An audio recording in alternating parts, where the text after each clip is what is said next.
Madami po.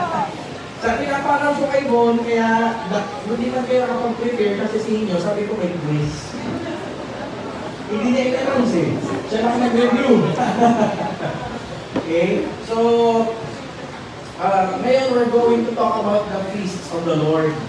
Okay? Ito po ay for some reason, ang CSB culture or CSB churches have, ano ba tawag dito? We have not talked about this. Kasi siguro, nakikita natin yung ibang churches na na-extreme. Di ba? Kung baga, nagkala lang ng feast, mamaya mukha ng Budyo. Tapos yung mga feast ng Israel, sineselebrate na. Alam mo yun, meron ng apple, may honey, may snag, meron pang yung Seder, di ba? So we're not going to be like that. Ang sa atin lang, God allowed it to be written in the Bible for a reason. Tama ba? Wala naman ipapasulat si Lord sa Bible nang walang lessons to be learned. Lahat meron. So sa atin, hindi pa natin ma-practice. Hindi man tayo katulad ng iba, lahat mo ang Budyo na. Ewan ko si Amir yata, kailangan ko si Amir sa party. Sabi niya, kayo mga Filipino Christian, parang mas mukha pa kayo Budyo sa mga Budyo.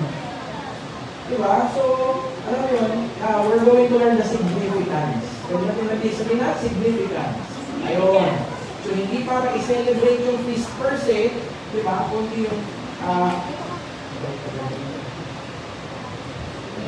so, feast of the Lord. Ito po yung ating main text. It's found in Psalm,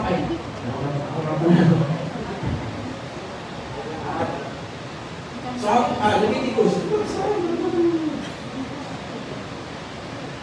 Leviticus 23:1 and 2. The Lord said to Moses, "Speak to the Israelites and say to them, these are my appointed feasts." The appointed feasts, feasts of the Lord, which you are to proclaim as sacred assemblies. Okay? These are the Lord's verse 4, these are the Lord's appointed feasts, the sacred assemblies you are to proclaim at their appointed times. And in verse 44, so Moses announced to the Israelites the appointed feasts of the Lord. Okay? So, introduction. So the feasts were given to the nation of Israel. Okay? As part of their law. Everyone say law. So itong feast sa kanila hindi optional. To celebrate it or not, required po sila. Kasi law nila yan. Part ng Torah. Okay? Kaya, mamaya makikita ninyo na meron mga bagong feast ang modern Israel na hindi ko ituturo kasi wala siya sa Torah, wala siya, ano ba Torah? Genesis, Exodus, Leviticus, Numbers, and Deuteronomy, the first 5 books. Diba? Like kunyari, yung Purim, tsaka Hanukkah. Ngayon, pag mga tinatawag dito yung sa Hebrew Roots Movement, yung mga parang Zionist Christian, sineselebrate nila yun. Pero wala naman sa Bible yung Purim, pati yung Hanukkah. Diba? So, ang ituturo ko sa inyo, yung mga binigay ni Lord sa Israel. Kasi kung ano yung binigay ni Lord sa Israel, yung Old Testament is applicable to us right now. Malinaw? Okay? So they were given to the nation of Israel as part of their law to be celebrated each year. So as part of the law, it's not optional. It's required and mandatory para sa kanila.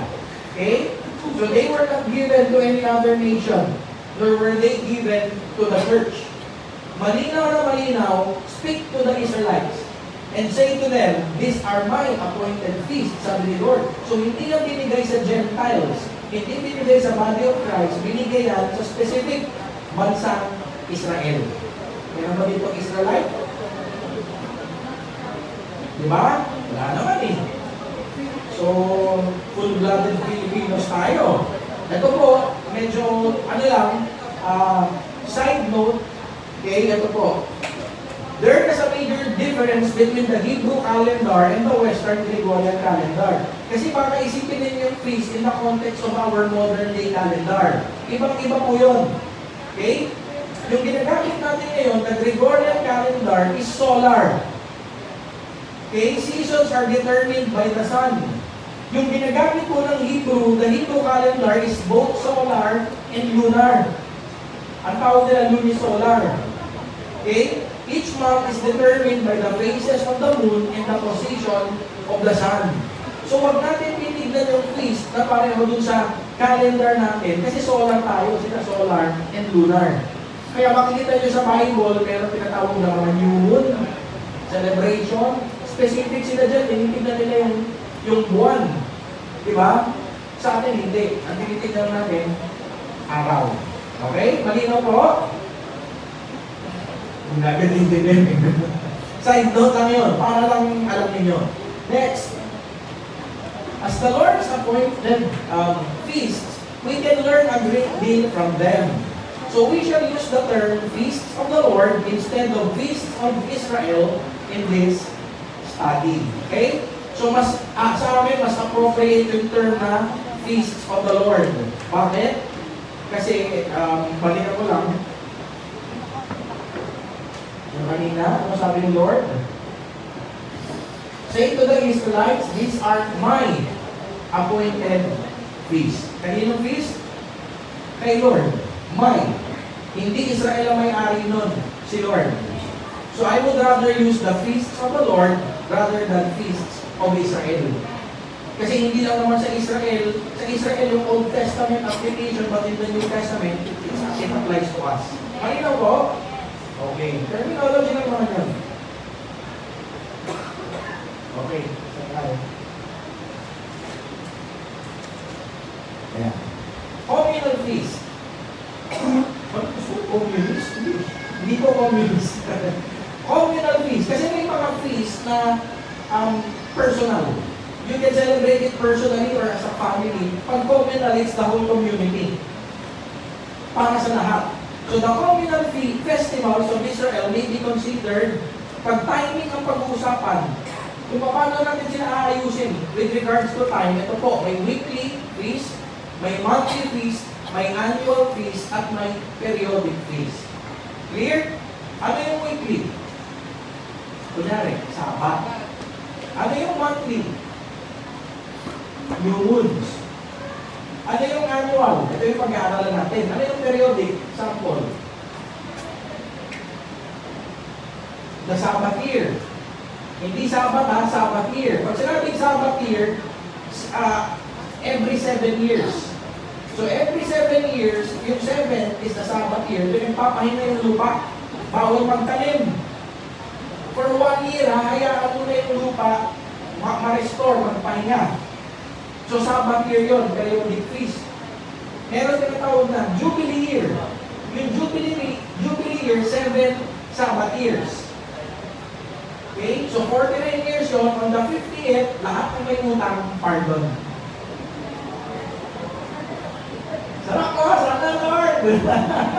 Lahat ng slaves, papalayain. Lahat ng Hebrew slaves. Hindi yung foreigner. Kung kanyari ikaw ay taga-ibang bansa, slave ka, binayaran ka, binili ka, hindi ka kasama sa Jubilee year. Kaya palalayain yung Hebrew. So malinaw po, weekly, monthly, annual, and periodic. Ang pag-uusapan namin sa study nito, the annual feast of the Lord. Kasi pag diniscuss natin lahat yan as in, pati yung traditional feast ngayon, yung Hanukkah and Purim, talaga ubus oras natin. Malinaw po? Okay. Yan. May warning si Apostle Paul. So before we go to the study per se. But now that you know God, or rather are known by God, how is it that you are turning back to those weak and miserable principles? Do you wish to be enslaved by them all over again? Ano ba ang Galatian? Israelites or Gentiles? Gentile. Pero gumagaya sa Israel. Binabalikan yung Old Testament practices. Ito sabi, you are observing special days and months and seasons and years. I fear for you. Ito yung mga naka-underline na word. Turning back, enslaved, fear, I fear for you that somehow I have wasted my efforts on you. Nakita natin yung warning. It's a solemn warning. Pag-aralan mo yan, please, alamin mo yung significance, pero huwag mong balikan. Na para ba pag hindi mo nagawa, less spiritual ka. Pag hindi mo nagawa, less intimate ka with the Lord. Nakuha natin. Next. May isa pang warning. Therefore, do not let anyone judge you by what you eat or drink, or with regard to a religious festival or religious feast, a new moon celebration, or a Sabbath day. Kasi nakalala ni sermon ko sa Colossians, may Colossian heresy, binabalikan nila yung legalism. Diba? Ano pa ang Colossians? Gentiles or Hebrews? Gentiles. So, ganun na naman. These are a shadow of the things that were to come. The reality, however, is found in Christ. Alala niyo yung sa tabernacle, yung typology? Shadow, substance. Type? Type sa Old Testament, sa New Testament, sa fulfillment, ano tawag? Anti-type. Diba? Shadow, substance. Shadow lang yan. Sinasabi ni Paul, si Kristo ang substance. Typology lang yan. Ito ang anti-type, si Kristo. Makabuka natin. Ito ang makakatulong ko na, hindi nyo namalala. Dapat talaga mag-freestyle. Okay? And kino nyo to. So that's Paul's warning. Jesus alone can. Si Jesus alone wrap up. Totoo? Pakibasa po yung John 7:37, go. The Feast of Tabernacle siya. Jesus?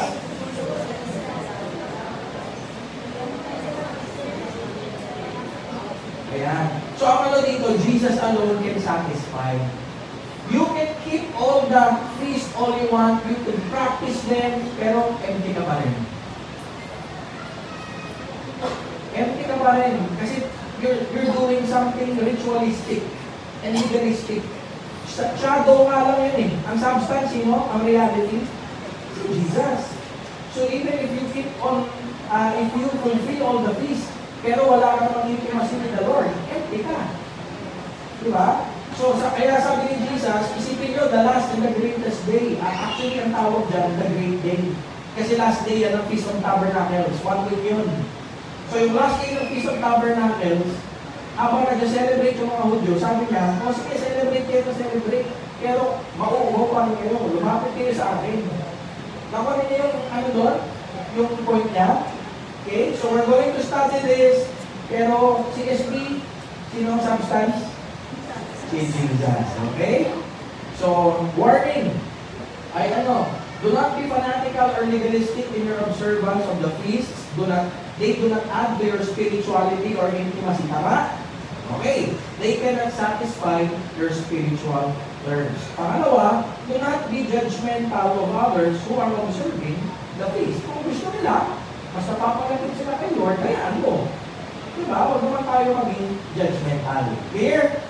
Baka naman sabihin nyo sa ibang tao, sabi ni Pastor Allen, si Jesus ang substance. Shadow lang yan. Alam ko yung typology? Shadow lang yan eh. Gusto natin yung substance. E paano kung sa pag-observe niya ng shadow, napapalapit siya sa substance? Hayaan mo. Hayaan mo. Okay, to each his own. Pero ako hindi ko sinaselebrate. Gastos. Okay, now we go to the study proper, the annual feast. Yan. Lord, grace. Main division ng annual feast, dalawa. Spring feast and fall or autumn feast. Sa Pilipino, wala tayong 4 seasons. Meron lang tayong tag-araw o tag-tuyot at tag-ulan. Okay? So, sa kanila may winter, spring, summer, and fall. Oh, you got it. Kinanta rin. Okay? So, meron silang spring. Ano ba yung spring? After ano to? Winter? After winter. After spring, tapos yung summer. Okay? Tapos noon, bago mag-winter ulit, yan ang tinatawag na fall or autumn. So, yung spring feast, 4. Passover, unleavened bread, first fruit, and weeks or Pentecost. Meron 3 autumn feast or fall feast, trumpets, atonement, tabernacle. Okay? So, ganito po, pag sinipag ako, gagawa ako ng mini handout.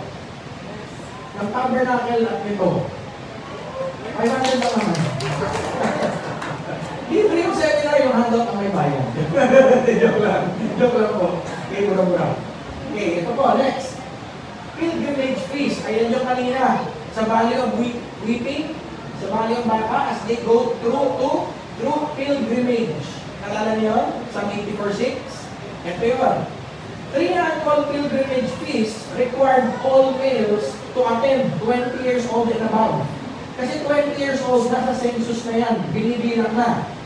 Okay, so 19, 18, 17, hindi required yan. Tako yan. Passover or unleavened bread. Pasko ano pa talaga? Passover or unleavened bread. Kasi parang similar na yan sa Jewish, sa modern Jews.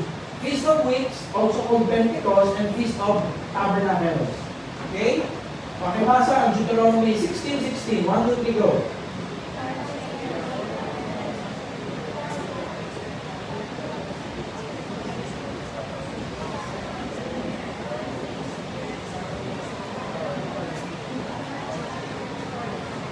Ayun. Yan yung tinatawag na 3 major feast ng Israel or 3 pilgrimage feast required. Kaya naisipin ninyo, kung ikaw ginagawa mo yung Passover, gusto mong i-celebrate, eh huwag mo i-celebrate ng gusto mo lang, gayahin mo na yung totoo. Punta ka Jerusalem 3 times a year. Tama mo ba natin?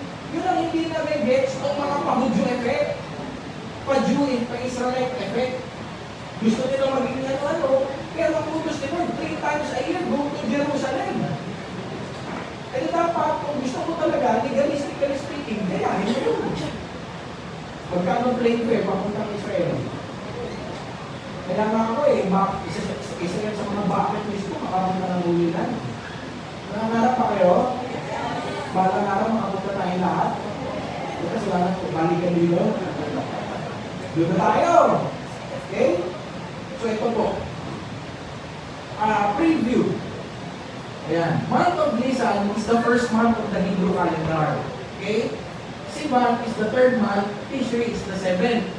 Sa Nisan, 14 Nisan, 15 Nisan, 16 Nisan, susunod na kasi Mitsubishi. Okay? Sunod-sunod yan. Sa 14 Nisan is Passover. 15 Nisan is unleavened bread, 16 Nisan is first fruit.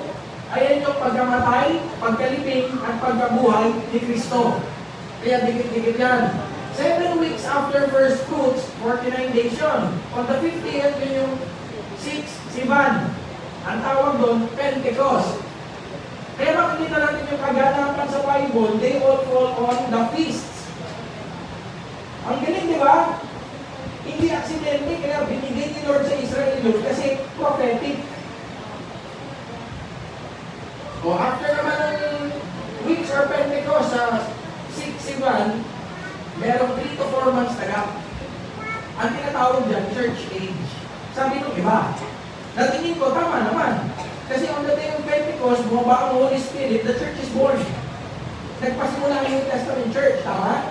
So anong tawag dito sa susunod? Church age. Diba? And the next main event, yung ano ba ko rin, grade ba? Okay. Yung 110 and 15. Grade, okay. Di ba okay? Parang okay sa tingin ko eh.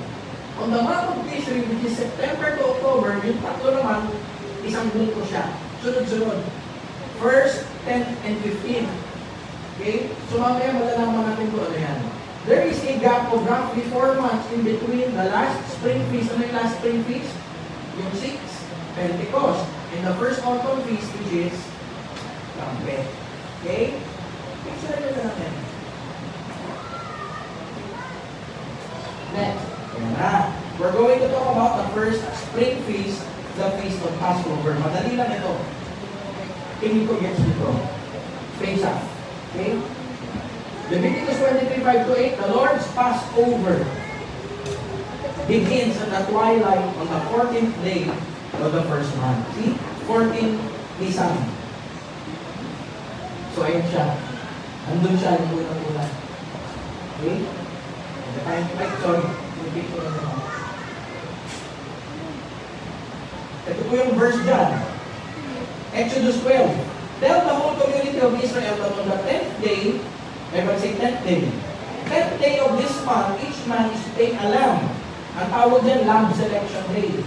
Magugulat kayo sa panahon natin, mas tinatayan bilang triumphal entry. Okay? Yung araw ng palaspas. Ang tawag ng Hebrew dyan, Lamb Selection Day. Yun yung araw na pinipili yung lamb sa Passover. Okay? This month, 10th day of this month, each man is to take a lamb for his family, one for each household. The animals you choose must be a year old, without defect. Okay? Without defect. And you may take them from the sheep or the goats. Take care of them until the 14th day. Kaya si Jesus, pagpasok niya ng Palm Sunday, kailan siya na-crucify? Passover. Friday pa. Nakuha ninyo? So from the 10th to the 14th, 10, 11, 12, 13, 14. Galing, no? Pati yung fulfillment sa buhay ni Jesus. Okay? When all the members of the community of Israel must slaughter them at twilight. Sino papatay niyo sa lamb? Israelites. Ba't namatay si Jesus? Dahil sa atin. Ito yung analogy. Okay. Then they are also to take some of the blood and put it on the sides and tops of the door frames. Alam natin ito yung pinaglan. Hindi natin pinapansin yung mga details. 10th month, without defect, up to the 14th day, slaughter. Okay? Ito na. On that same night, bakit daw? Sabi ni Lord, I will pass through Egypt and strike down every firstborn. Both men and animals, I will bring judgment on all the gods of Egypt. I am the Lord. The blood will be a sign for you on the houses where you are, and when I see the blood, I will pass over. So God will pass through. Pag nakita yung blood, He will pass over. Malinaw? No destructive plague will touch you when I strike Egypt. Bakit? Pakilang plague na to? Pang-10 na. Last na. Okay? This is a day you are to commemorate. For the generations to come, you shall celebrate it as a festival to the Lord, a lasting ordinance. So ano po ang summary nito? It commemorates and celebrates God's deliverance of Israel from their 430 years of bondage. 430 years ago. God passed over the houses whose doors were marked with blood according to God's instructions. Passover is a one-day event, but it is followed by the 7-day Feast of Unleavened Bread. Mamaya makita niya. Okay? And the Feast of First Fruits is celebrated on the 3rd day. So, sa buhay ni Jesus, ayan. Ay, Passover pala, in the Old Testament muna. No defect yung lamb, chosen on the 10th day, called Lamb Selection Day, inspected for 5 days, and slaughtered on the 14th. Blood was to be applied. Tanong, na-fulfill ba ni Jesus sa ato? Yes. Yung araw ng palaspas is the Lamb Selection Day. So, anong relevance nun? Yung araw sa araw ng palaspas, yun yung araw na pipili ang mga Hudyo ng spotless, yung lamb without defect. Nung pagpasok ni Jerusalem, sa Jerusalem ni Jesus, para pong sinasabi niya, ako piliin niyo. Ako piliin niyo para sa mga kasalanan niyo. Nakuha niyo? Pero sino pinili? Si Barabbas. Hindi pinili si Jesus. Nakuha natin? Okay. Ano yung significance niya sa buhay ni Jesus? Ayan, napakalinaw. Wala nang interpretation na kailangan. Christ, our Passover lamb, has been sacrificed. So this commemorates Jesus, yung symbol ito, Jesus died. Okay, Passover, Jesus died. Jesus Christ, the Passover lamb, signifies our redemption. Okay, so mag-feast na tayo. Feast of Unleavened Bread or Chag Hag. Ganun yun eh, parang yung tema. Pero lang. Hamatzot. Kasi hamatsa, singular. Ito na. On the 15th day, kanina di ba 14th day yun? So 15th day na ito, kinabukasan lang, the following day. On the 15th day of the month, the Lord's Feast of Unleavened Bread begins for 7 days. So, ilang araw yun? Like, ano yun? From 15, 16, 17, 18, 19, 20, and 21 Nisan. Malinaw? Okay. For 7 days, you must eat bread made without yeast. Sino dito mahilig sa shawarma? Di ba unleavened bread natin ito? Kita. May shawarma ba nagamit pastry? Masagwa, di ba? Or parang pandesal? Wala eh. Unleavened bread ang gamit nila. Okay? On the first day, hold a sacred assembly and do no regular work. For 7 days, present an offering made to the Lord by fire. And on the 7th day, hold a sacred assembly and do no regular work. So first day ng unleavened bread, last day, merong sacred assembly. Kapa natin? Okay. Alam ko po, ma-overload kayo. Pero hayaan nyo. Pag nakita nyo yung summary mamaya, maintindihan yung madali-madali. Okay? Isipin nyo, ulo ko ilang beses sumabog dahil ginagawa ko dahil mahal ko kayo. Okay, ng ulo ko sumabog. Di ba? Okay, next. Drama mo, pastor. Ayan na. 15 na tayo. Tapos na yung Pesach, ngayon hard, Hamatzot. A 7-day celebration. So from 15 to 21. Verse. Exodus 12. For 7 days you are to eat bread made without yeast. Kaya nga unleavened bread. Ang isang tawag sa yeast is leaven. Everyone say leaven. Hindi leaven ha, leaven. Pag aalis ka, leave yun.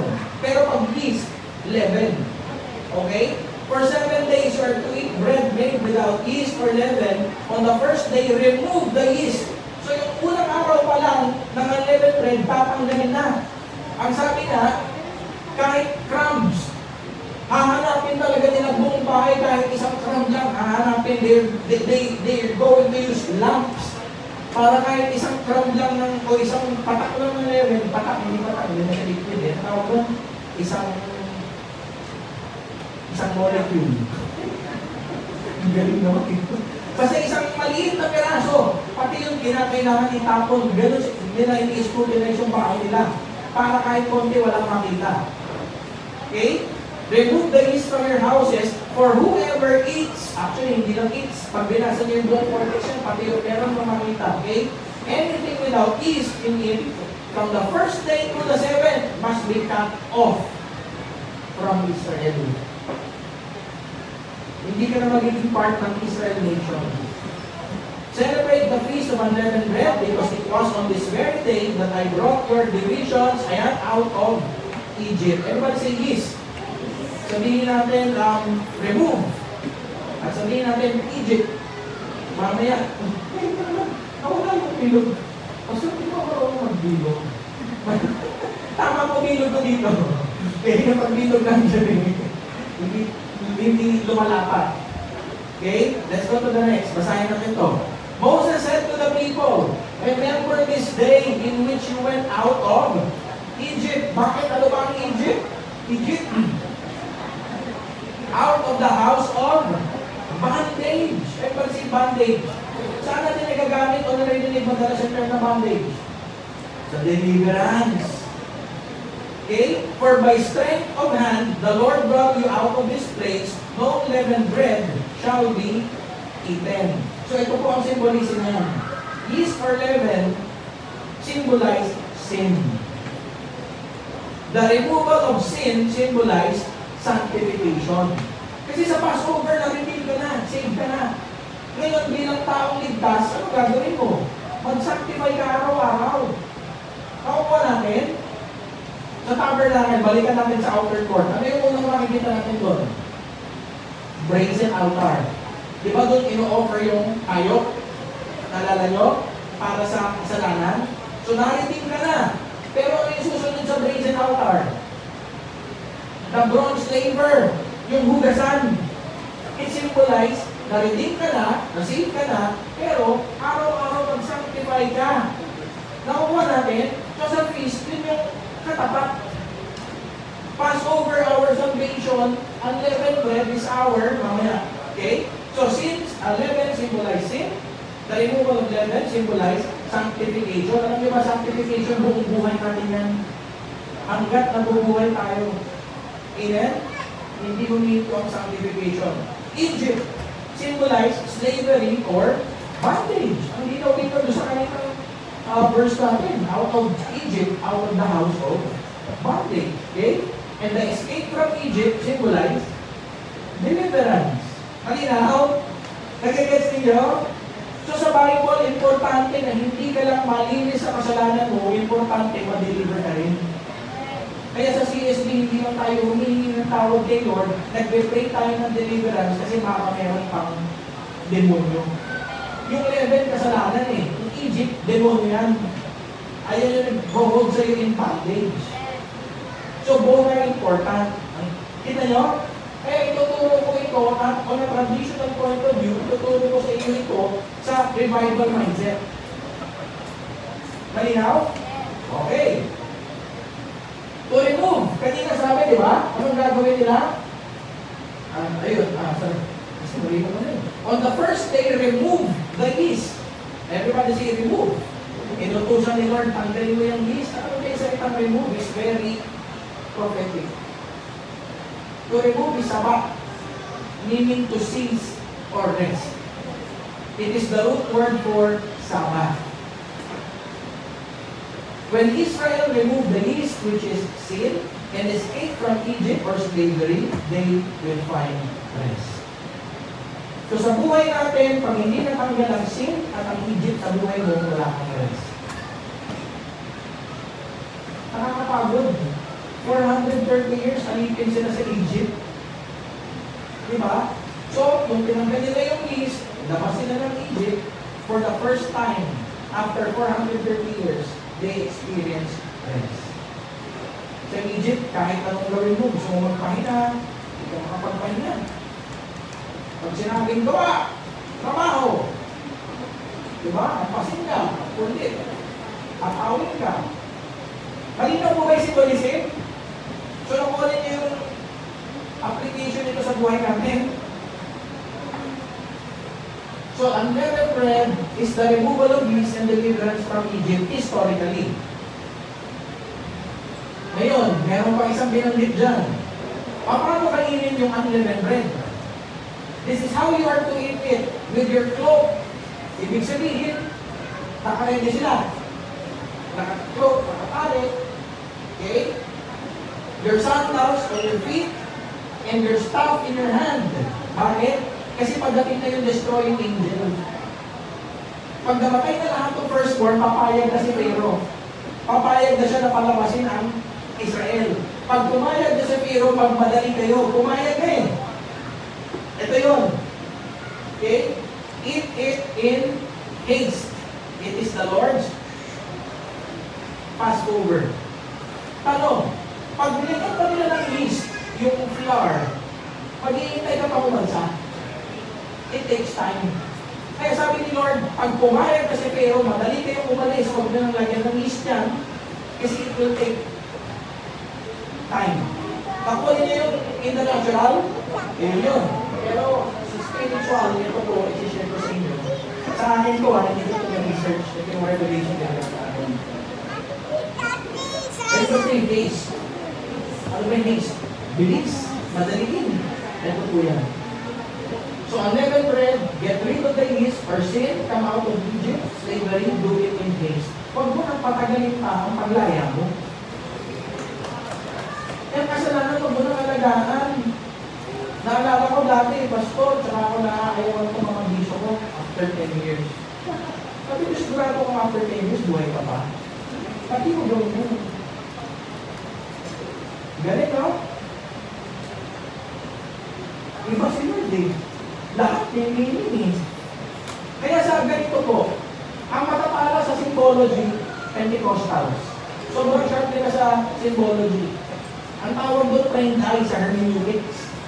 Pag nag-i-interpret ka ng Bible, sobrang sharp ng mga Pentecostal, trained eye. Pag hindi trained yung eye mo, lahat pa sa salitang haste. Papansinin mo ba yun? Hindi mo papansinin yun eh. Di ba? Para magmadali lang, ganyan. Pero maraming mga tao, pinapatagal ang kasalanan. Sabi nyo, magmadali na kayo, lumabas sa Egypt. 430 years na kayo kalipin eh. Gusto mo ba tumambay? Eh, parang may mga Kristiyano, ilang taon na kalipin, enjoy pa rin. Hindi magmadali lumaya. Are you getting the point here? Yes. So ano yan? Sa unleavened bread, Jesus was buried. Passover, namatay siya. So, 14 yun, 15 ito. Hindi. Common sense lang. Logic. Ito yung nakaburo siya. Tama? Tama ba? Okay. So, Jesus Christ, the unleavened bread, signifies our deliverance from sin and bondage. Yan ang gagawin natin naman sa June. Okay, yung next workers meeting sa June na i-discuss ko, refresher tayo ng spiritual warfare and deliverance. Galing, no? Okay, so, dalawa na, tapos. Thank you, Lord. Ay, sumari. Pangatlo na. Happy Purim, Feast of First Fruits. Mamaya, merong mga points dito na medyo malilito kayo. Sana hindi kayo malito. Ako na lang nalito para hindi na kayo nakalilito. Okay? Ayan. Third na tayo sa Nisan. Nasa 16 na tayo. First fruits or hag. Happy Purim. Ano yan? Leviticus. Speak to the Israelites and say to them, when you enter the land I am going to give you. Ay, by the way, di ba? 15 ng Nisan, tanggalin lahat ng yeast. Pero ilang days sila-celebrate yun? 7 days. Diba? So, ibig sabihin, kahit na nakalabas na sila ng Egypt, sila-celebrate pa rin nila. So, ibig sabihin, hindi porket naligtas ka na ni Lord, pwede mo nang balikan yung kasalanan. Hindi totoo yung once save, always save. Paano kung 5th day? Sabi ni Lord, 7 days yung unleavened bread. Walang yeast. 5th day, kumain ka ng langis. Cut off ka from Israel. Kahit wala ka na sa Egypt, cut off ka. Nakakuha ninyo, dumating yung destroying angel, Passover, ligtas ka. Nakalabas ka ng Egypt, delivered ka. Pero 7 days pa yun eh. So kahit Kristiyano na tayo, tuloy-tuloy ang sanctification. Ang tao na babalik sa yeast, God will cut them off. Nakakuha niyo? Pwede na ito sa soteriology, sa doctrine of salvation. Dito pa lang pinapakita ni Lord, hindi once save, always save. Nakakuha po natin? Okay. So, paano naman yun na? Revolution sa akin yun na. So, pagdating ng soteriology, pwede natin gawin yun. I will explain to you na hindi once save, always save. Yun ang peace. Yaman! Okay, dami. Gagamitin natin ang illustration of feast of the Lord. Okay. So, ito na. Speak to the Israelites and say to them, when you enter the land, ano yan? Promise na. That I am going to give you and reap its harvest. Bring to the priest a sheaf. Ano yung sheaf? Rectangle, circle, triangle, different sheaves. Ay, sir, pa pala kayo. Naging sunod. Kala ko, makapaganda utak niya eh. Sheaf, bungkos. Isang bungkos. Isang bundle. Okay? Bring to the priest a sheaf of the first grain you harvest. So, ibig sabihin ko yari, palay yan. Di ba hindi naman lahat nilog na palay na? Pero kung may nakita ko yari, may nanilog na, yun kunin mo na agad. Tapos inuwig mo kay Lord. I-inuwig the priest. Yun yung first fruit. Not necessarily, hinarvest na yung buong bukid, pero yun yung pauna. Inuwig na yun. Ako natin? So, in other words, para siyang wave offering, pero isang bukos ng wheat. And, pastor, siyang wheat yan. Basta kami. Ayan. Wait lang. On Reshit, isa pang tawag sa first fruits is Reshit. People offer the first ripe sheaf. Ayan yung sheaf ng bukos of barley to the Lord. Tandaan nyo, everyone say barley. Kasi mamaya may iba-iba pang harvest. Okay? Mamaya iba-iba. First ripe sheaf of barley to the Lord as an act of dedicating the harvest to Him. Yan ang first fruit. Barley harvest. Ano yan? First fruits is a picture of Jesus' resurrection. Diba ano yan? 14, 15, and 16 Nisan? Tama ba? 14, Passover, Jesus died. 15, Jesus buried. First fruit, 16, Jesus rose from the dead. Pastor, nasa Bible ba yun? Ito, napakalino. But Christ has indeed been raised from the dead, the first fruits. Ang galing ni Lord. Swak na swak. The first fruits of those who have fallen asleep. But each in his own turn, Christ the first fruits, then, when He comes, those who belong to Him. So mga kapatid, actually itong first four feasts, walang contention. Wala nang deeper, interpretation. Ayun na yun. Christ the Passover Lamb and Christ our first fruit. Very, very clear na yun. Plain and simple. Ang mahirap yung last three. Doon talaga sumabog yung utak ko kasi prophetic yun eh.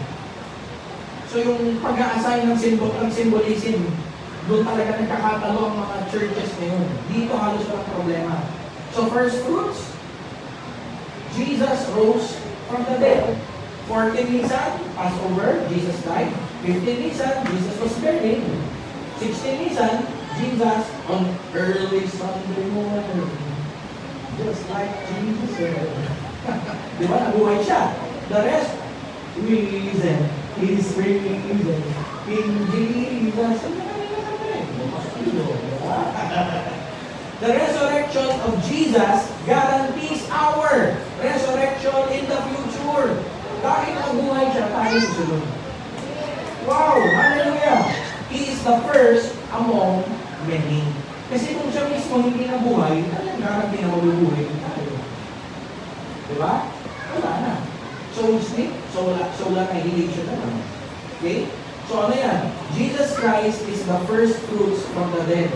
Our future resurrection and hope of eternal life. So far, clear? Ano yung 14 Nisan? Passover. Ano siya-celebrate ko? The death of Jesus. 15 Nisan is unleavened bread. Ano siya-symbolize ko? Siyempre, gitna ng resurrection and death, burial. Diba? And yung 16 Nisan is the first fruits. Symbolizes the resurrection from the dead. Ngayon, may working knowledge na kayo. Simple ng papis. Diba? Pag hindi pa ito naturo sa akin 20 years ago, di sa amin, hindi na namin yung utak ko. Simple lang pala. Tama? Simple lang eh. Okay. Last spring feast. Pentecost or Shavuot. Ako, hindi ko sa Shavuot. Wala kang buo. Si Wendell, hindi pa yun sa Shavuot. Natutuwa ako doon sa mga kids na nag-perform. Sabi ko, oh, pwede ako mag-join sa inyo. Di ba? Sabi ko, mga lalaki. Nandun ako, kanina nakakausap ko sila. Sabi ko, parang yung one tagang. So, ito na yan. Pentecost. Okay? So, from the last feast, which is first fruit, 7 weeks yun. 7 weeks or 49 days. Tama? On the 50th, ayun siya. 6. Shiva. Okay? Kaya siya Feast of Weeks kasi 7 weeks. Kaya ang tawag sa kanya Feast of Weeks, 7 weeks yun. Okay? Kaya Pentecost kasi on the 50th day siya. Sa Greek, Pentecoste. Nakuha natin? So, hindi ako magtataka na, ano ba talaga Pastor? 49 o 50? Yung agwat nila, 49 days. 50th day siya. Okay? Malinaw? Okay, sana malinaw. Ano yung Pentecost na yung pinag-uusapan? Kasi sa atin, no? Madalas pag sa atin, Pentecost, Holy Spirit eh. Diba? Na hindi natin naintindihan yung bigger picture. Kaya on the day of Pentecost, puspusan na, lay hands. O, hisay, tumba, gulong-gulong, talon-talon, tawa-tawa. Yun na Pentecost. Hindi eh. Kaninong feast na ito? Sabi ni Lord, my appointed feast. Kaya dapat, balikan mo ang definition kay Lord. Hindi sa gusto mo. Ano bang Pentecost? From the day of the Sabbath, the day you brought the sheaf from the wave offering, count off 7 full weeks. 1, 2, 3, 4, 5, 6, 7. 1, 2, 3, 4, 5, 6, 7. Count off 50 days. So, hindi siya contradictory. 7 weeks yun, so 49, on the 50th, up to the day after the 7th Sabbath, then present an offering of new grain to the Lord. From wherever you live, bring 2 loaves. Ayan, grain life. Ano yung 2 loaves na yan? Okay? Tandaan nyo sa first fruit, ano yung offering? First sheaf of barley. Ito, 2 loaves. Yung 2 loaves na yan, made of 2/10 of an ephah of fine flour, baked with yeast, as a wave offering. Ibibigay sa priest yan, 2 tinapay. Tapos i-wave ng priest.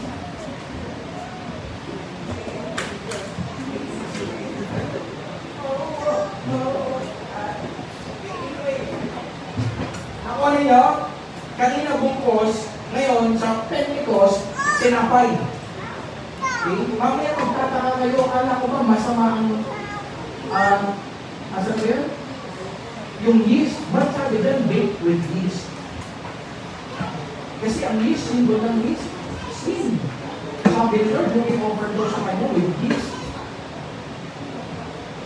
Mamaya makikita ninyo. Galing talaga si Lord, wala kasi doon. Count of 7 weeks from the time we begin to put the sickle to the standing grain. Then celebrate the Feast of Weeks to the Lord your God by giving a freewill offering in proportion to the blessings the Lord your God has blessed you with. Okay? Also known as Pentecost, Feast of Weeks, ang daming tawag. Pwede ko mag-excuse ang dali. Hindi lang ako. Side effect ng dalawa ko.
Okay.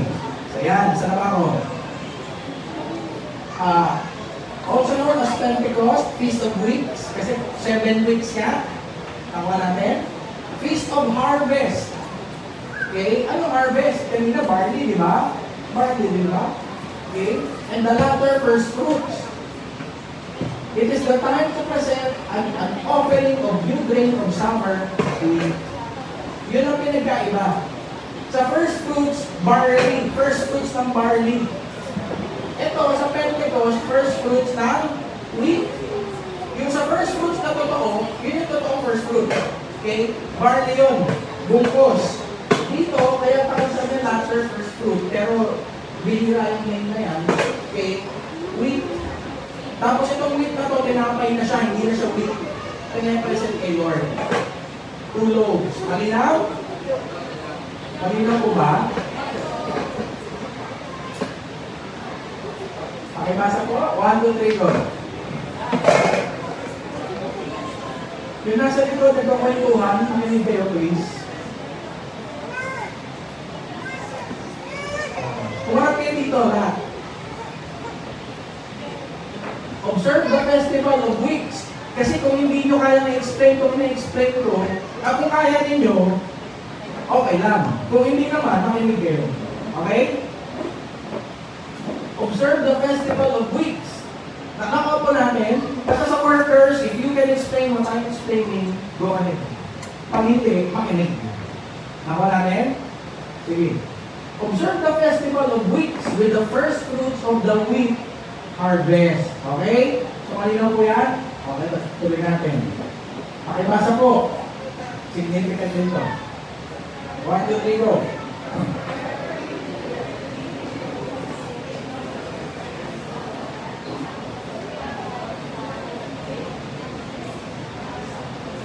Two loaves, baked with yeast, as a wave offering.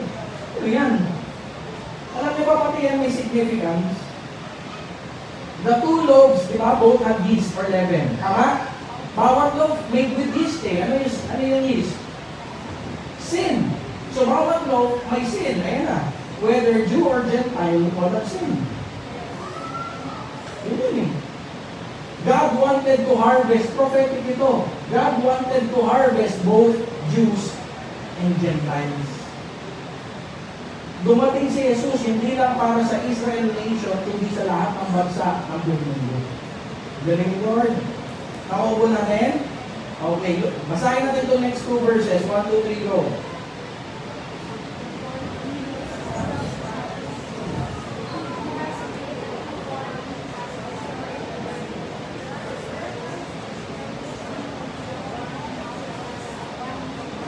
Yun. Next. Ayan. Go.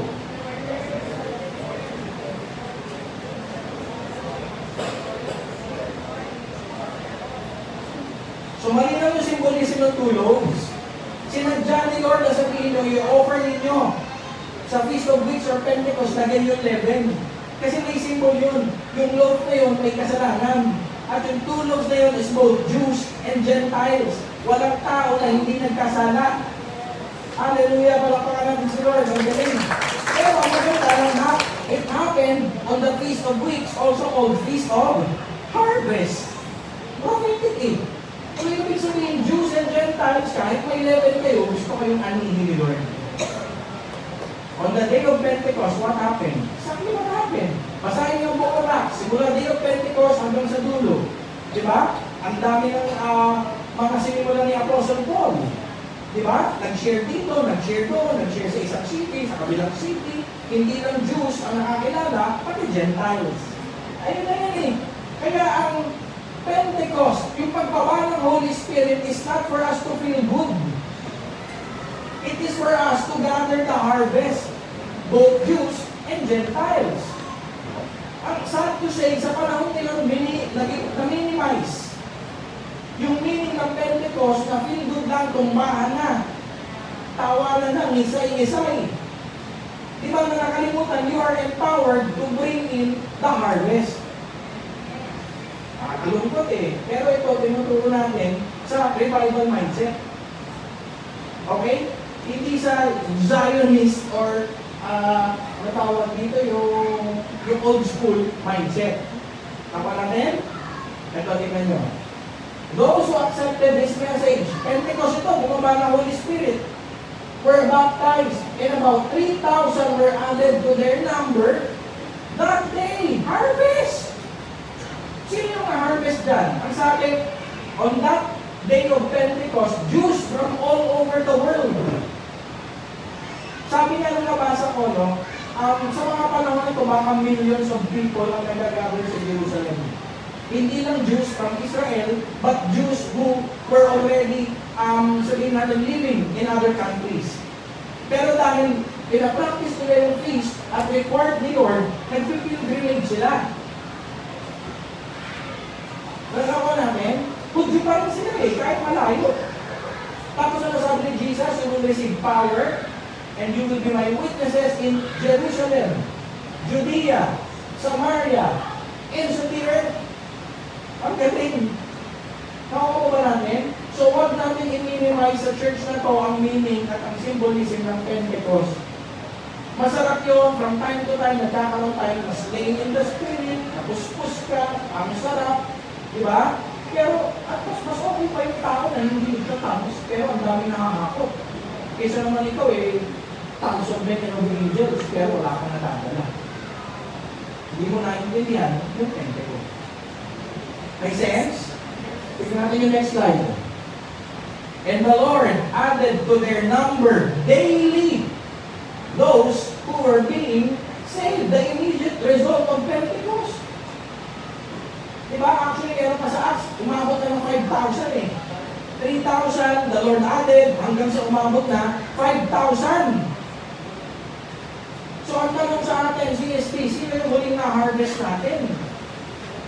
Sinasabi natin, revival church tayo, puspos tayo ng Holy Spirit. Pero are you harvesting the wheat? Tanongin mo na tayo na nag-harvest ka ba? Kasi kung hindi, wala kang totoong revelation ng Pentecost. Tama? Okay. Tapos na yung spring feast. Okay, thank you Lord. So i-summarize na natin yung Pentecost. Well, sa Pentecost, Jesus sends the Holy Spirit. Sabi ko nga po, it's all about Jesus. So Jesus died, Jesus was buried, Jesus rose from the dead, and Jesus sends the Holy Spirit. Nakuha namin? So sa lahat doon may role siya. May role siya. Sabi niya, pag hindi ako umakyat, I cannot send to you the promise of the Father. So umakyat siya, so we could send to us the promise, Holy Spirit. Nakuha namin? So ano yan? Jesus sends the Holy Spirit. It is the outpouring of the Holy Spirit that took place on the day of Pentecost. 3,000 souls were harvested when Peter preached. So Jesus sends the Holy Spirit. It symbolizes our empowerment for the harvest. Pwede ba ako mag-assign? Kung sino pwede? Paayos lang to para pag-present ko sa ibang church pag may invite sa akin, medyo wala kang ewan. Thank you. So ito summary niyan. Spring feast. Ayan. Picture nyo yan. Summary ng spring feast. 14, 15, 16, ano yan? Month of Nisan. Okay? Ako, gusto ko yung Nisan, pick up nila. Yung Pro 4X. Kaya lang, maaway ako ng motovlogger eh. Diba? Baka ma-dirty finger ako pag nakabili ako ng Nisan na pick. So, 14 Nisan is Passover. Historically, anong nangyari dyan? Lamb sacrifice. Okay? Sa buhay ni Jesus, Jesus died. Okay? Malinaw. Unleavened bread, ano yung historical na nangyari? Removal of yeast and the escape from Egypt. Oh. So it signifies naman, Jesus is buried kasi 15th Nisan siya. Okay? The 16th Nisan, ano yan? First fruits. Anong historically, ano yung international? Barley harvest. Okay? So ano symbolism yan? Jesus resurrected. Ang galing. Malinaw na? Ayan lang yun. Simple-simple. Ngayon, yung sa taas, yung 15 Nisan, may line papuntang 21. Yan yung celebration ng unleavened bread, 7 days. Sa 15 pa lang, nasa Egypt sila, pero 16 onwards, wala na sila sa Egypt. Lumabas na sila ng Egypt. So ang point dito, after your deliverance, after kang maipag-pray at nakalaya ka na, make sure wala na ulit yeast sa buhay mo. Hanggang maaari. Bakit? Sabi ni Lord, sa 15 to 21, pag may kumain ng yeast, will be cut off. So ibig sabihin, kahit ligtas ka na, kung babalikan mo ang buhay kasalanan, the Lord can cut you off. Kaya once save, always save, hindi natin pinakamiwalaan mo. Okay? So, 16. First fruit, barley harvest. 7 weeks, 49 days. On the 50th, 6 Sivan, is Pentecost. Ano yan? Wheat harvest. Malinaw? Mamaya may isa pang harvest, kaya hindi na barley, hindi na pamatsili. Dito lang. Kaya dito ng kamatsili. Sarap, di ba? Hindi pa kayo ng kamatsili. They grow rich eh. Ako sinunod yan. So, 6 Sivan, Pentecost is wheat harvest. Ano yan? Jesus sent the Holy Spirit. So, it's all about Jesus. Died, buried, resurrected, and He ascended, and He sent the Holy Spirit. Picture nyo lang yan. Medyo, yan, wake up na yan eh. Okay? Okay, next. Ano ko sa 2:22. Gusto niya? 3-minute break, rest of break. Kaya? Dapat na, masaya. Okay. So, balikan natin yung bigger chart kanina. Ayan. So, spring and autumn feast, tapos na tayo dito. yung tatlo, yung apat, tapos na. Ngayon, yung last autumn feast, which is Pentecost, papunta ng first autumn feast, spring feast, autumn feast, Feast of Trumpets, or Rosh Hashanah, merong almost 4 months na gap. Okay? Ang sinasabi nung iba, ang tawag ng church age. Kasi tama na, ano yung huli? Pentecost. The church has been born. So, nandito na tayo. Ito yung panahon na nag-minister ang church. Okay? So, ano yung next big event? After yung panahon natin mga Christian, ano yung next event na ating hinihintay? Feast of Trumpets.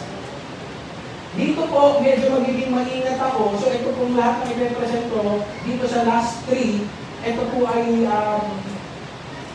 personal conviction ko lang. Hindi katulad ng first 4 na itagak na sa bato.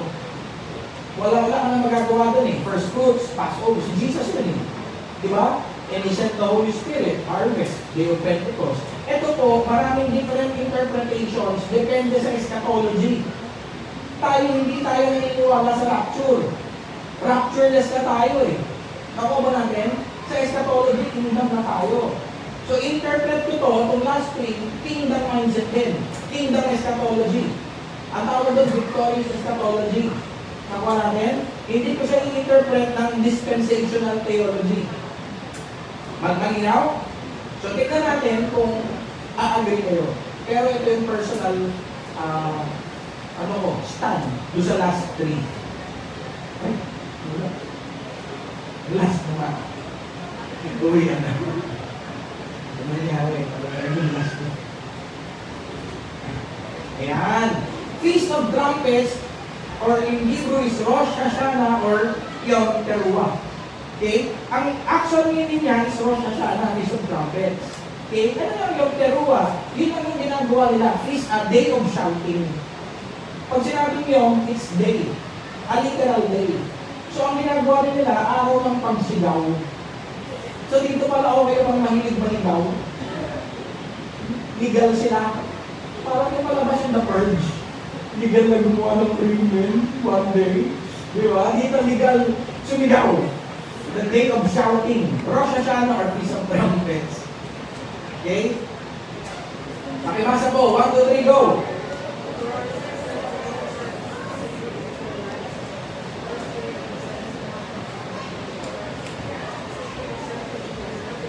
Trumpet blast. Do no regular work.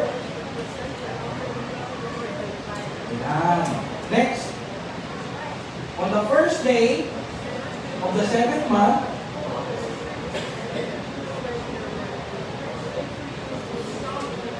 yan. Tanong nung iba, shofar ba yan o silver trumpet? Ano binoblow yan? Shofar? Ano ba yung shofar? Ram's horn. Is it a silver trumpet ng mga priest? Or is it a shofar? Well, kung priest ka, iboblow mo, silver trumpet. Eh, kung tao ang hindi priest, at may shofar ka, you blow it. Eh, kung wala naman, sumigaw ka na lang.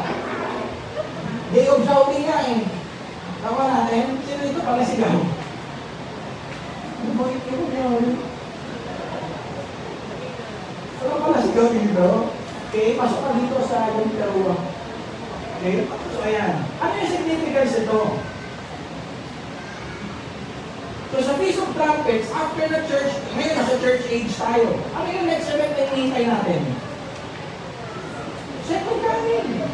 Magpapabalik ni Jesus. Kita mapuprove ba yan ng Scripture? For the Lord Himself will descend from heaven with a shout. O yung Teruah. Diba? With the archangel's voice and with the trumpet of God. Rosh Hashanah, Feast of Trumpet, yung Teruah, shouting. Tingin ko dito pa lang sa verse na ito, pasok na eh. Diba? And with the trumpet of God and the dead in Christ will rise first. Pag dumating si Lord, lahat ng patay na kay Kristo, mabubuhay. Kasi nga, ganito po balik ako lang. Sa hindi, ay, diba?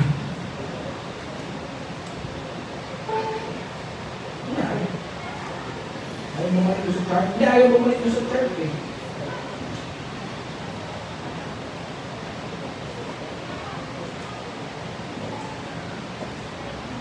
Nakuha po ba natin?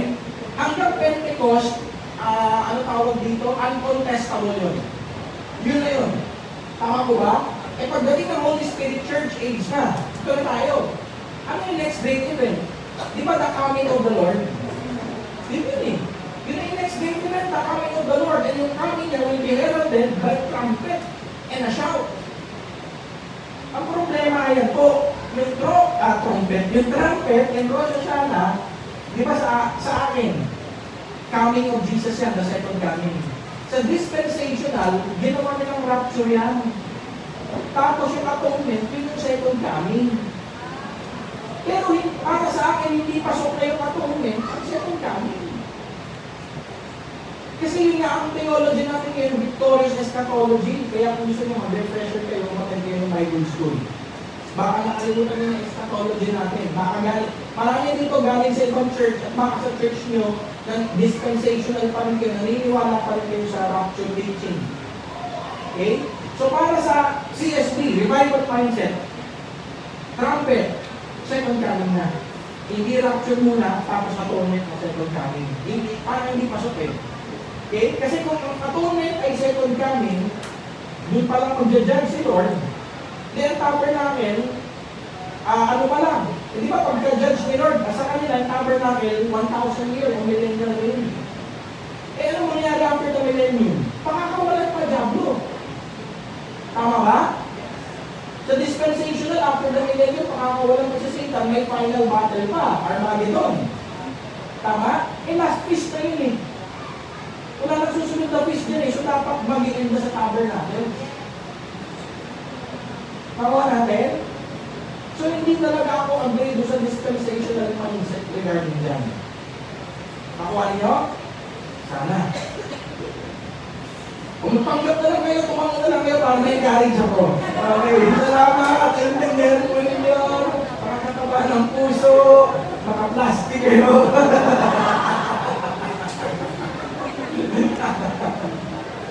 Joke ka lang. Okay, asa na tayo? Piece of trumpets ako. Kaya ang galing, di ba? Dalawa ang tawag sa trumpets eh. Trumpet and shouting. Tapos yung 1 Thessalonians ayan, no, darating si Jesus with a shout, with the archangel's voice. Oh, tapos with the trumpet of God. So, para sa akin, maiksi na yung Feast of Trumpets, ito na yun. Feast of Trumpets, ano yung event? Jesus returns. So, Jesus Christ is coming soon, and it guarantees our, hindi na guarantee, verse 2 yun eh, actual na to. The actual resurrection na. Ayun, nakasulat to, and the dead in Christ will rise first. Tapos tayo. Malinaw? Okay. Sabi ko nga, magpanggap na lang. Ang mga plastic. Okay, next. Atonement na. Diba? Mukhang matatapos ako ng atonement. So, first Nisan, first Tishri, Feast of Trumpets. 10th Tishri, Atonement. Malinaw? Yung first to 10 days, may tawag ang mga Hudyo doon, the days of awe. The days of awe. Hindi A-W-E. Kasi yung 10 days na yun, di ba atonement, that i-judge ni Lord, kung ang ang offering ay katanggap-tanggap o hindi. Pag katanggap-tanggap, 1 year sila safe. Pag hindi katanggap-tanggap, may judgment, may plague, o may parusa. So yung 10 days na yun, from trumpets to atonement, ang days of awe, yun yung 10 days of repentance nila. Introspection, Lord, clear ko sa atonement, cleared ako. Baka tawag dito yung acquitted ako. Diba? Kasi remember, pati yung high priest, pag sa day of atonement, hindi ka tanggap-tanggap, nakamatay siya. Isipin niyo kung ay high priest pamatay, hindi yung bansa, judge din ni Lord, under a curse. Kaya yung 10 days na yun, pagsisiyasa, puso ko iyong sinisiyasa, buhay ko iyong alam, ang lahat ng hihing. Diba? Lord, ito, secrets of my heart, take care. Diba? So, napakasolen yung 10 days na yan. Kasi alam nila sa 10th day ng atonement, God will render His verdict. Accepted pa o hindi. Oh, grabe. Para nakakatakot, no? Kung nabubuhay ka ng Old Testament, Yung 10 days na yun, siguro, Lord, ba't ang pawis ko, butil-butil. Baka ito na yung uling taon ko sa mundong ibabaw. Susunod na sa mundong ilalim na ako. Di ba? Nakuha mo ba natin? So try putting yourself in the shoes of ancient Israel. Nakakatakot. Buti na lang under grace na tayo. Hallelujah, palakpakan natin si Lord. So tapos na sa fifth feast, last Day of Atonement for Yom Kippur. Kaya nga basta Yom Jollibee. Sabi niya, ayaw mo bilang. Sabi na, maninis ko yun.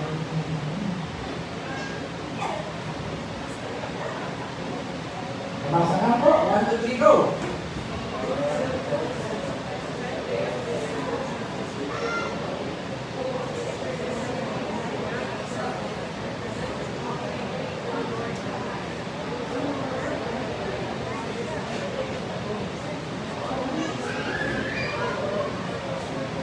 Amen. Yan, pakibasa. Most holy place. Ano yung tent of meeting? Tabernacle. Pangatlo? Altar. Next. Ayun. Yan ang ina-atone every year. Okay?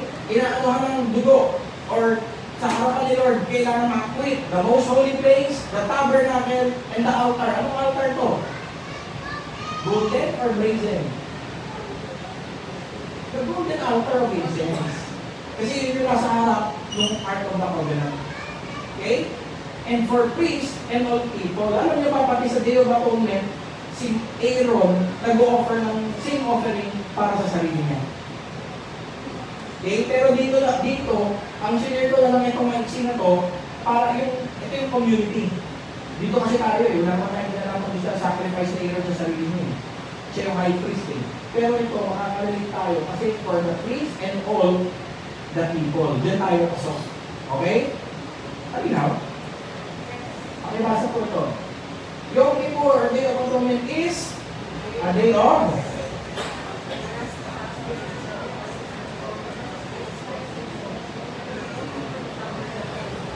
Ayan. Bakit daw? So matatawag din natin ang Day of Atonement as a year of annual cleansing. Bakit? Because on this day, atonement will be made for you to cleanse you. Then before the Lord, you will be clean from all your sins. So para bang ito general house cleaning for 1 year? Annual general house cleaning. Okay? Ngayon sabi ni Lord, no?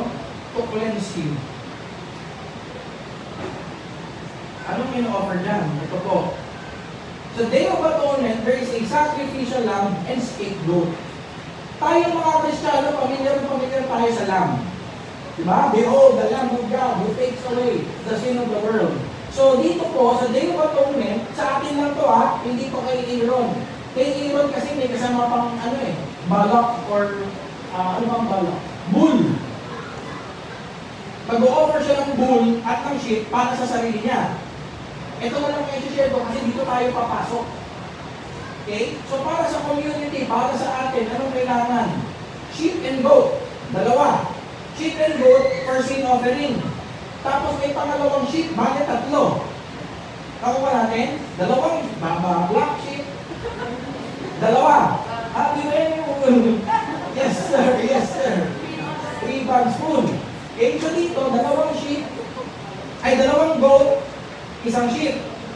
Yung 1 goat at yung sheep, sin offering. Yung pangalawang sheep ay pangalawang goat. Magkakastats actually yan Diba? Hinihingi, kumbaga, mahingi mo. Sino ang papatayin sa inyo? Diba? Kawawa naman yung isa.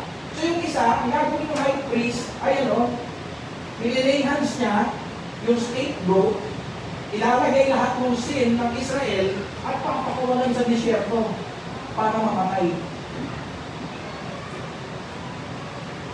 Scapegoat. Para sa panahon natin yun. Di ba? Ito yung scapegoat.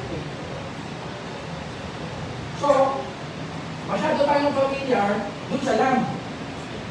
Pero si Jesus Jesus, He is both the Lamb of God and He is also the scapegoat. Nilagay sa kanya, and the Lord has laid on Him the iniquity of us all. Isaiah 53. Ano yung Isaiah 53? The great Messianic chapter ng Isaiah. Lord, who has believed our message? Di ba? Sabi, lahat daw ng sin ng buong mundo nilagay kay Jesus. Eh, nilalagay ng high priest sa scapegoat. Tapos pinali siya sa Israelite camp, Israel community. Si Jesus na wala sa ibabaw ng mundo. He spent 3 days and 3 nights at the belly of the earth. Diba? Tapos yun. So yung scapegoat natin, dalang-dalang na lahat ang kasalanan. So the scapegoat for the sin offered for the community and blood sprinkled on the mercy seat. Ito yung pinaka-importante. Kasi pag nakita ni God, yung blood sa mercy seat, ano yung Hebrew word for, Greek word for mercy seat? Inasterion. Naalala ninyo? Jesus is the mercy seat. Siya mismo yun. He is the mercy seat used only twice in the New Testament. Siya yun eh. So, pag nakita ni God, the Father, yung blood, Passover, parang Passover din, di ba? Pero, ibig sabihin, 1 year. Verdict? Okay. Okay din. Imagine the sigh of relief ng mga Israelites. Buhay siya. Buhay siya. Grabe. Sabi ko, Lord, buti na sa New Testament kami. Buti na sa grace kami. Ang sarap. Ang problema sa grace na abuso. Ako namin. So ayan, the blood sprinkled on the mercy seat. Ito. So para sa akin ulit, sabi ko para sa akin, pero malino naman sa scripture, sa Day of Atonement, Jesus turns judgment to mercy. Tama? In the Old Testament, ang default, judgment. Default yun eh. Yung mercy, ano na yun, yung tawag dito, fruit na lang. Pag tama yung ginawa ng high priest. Diba? At tama yung sacrifice. Pero ang default, judgment. Binidelay lang binidelay taon-taon dahil dun sa mercy seat na nasprinklean ng dugo. So, this is a picture that Jesus turns God's judgment into God's mercy. Palakpakan naman natin si Lord. Thank you, Jesus. Pakibasa po yung verse. 1, 2, 3, go. This is love.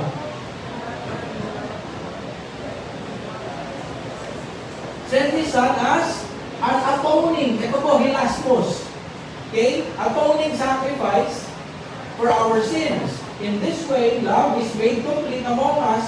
Bakit? Tignan nyo, dahil may atoning sacrifice, we will have confidence on the day of judgment.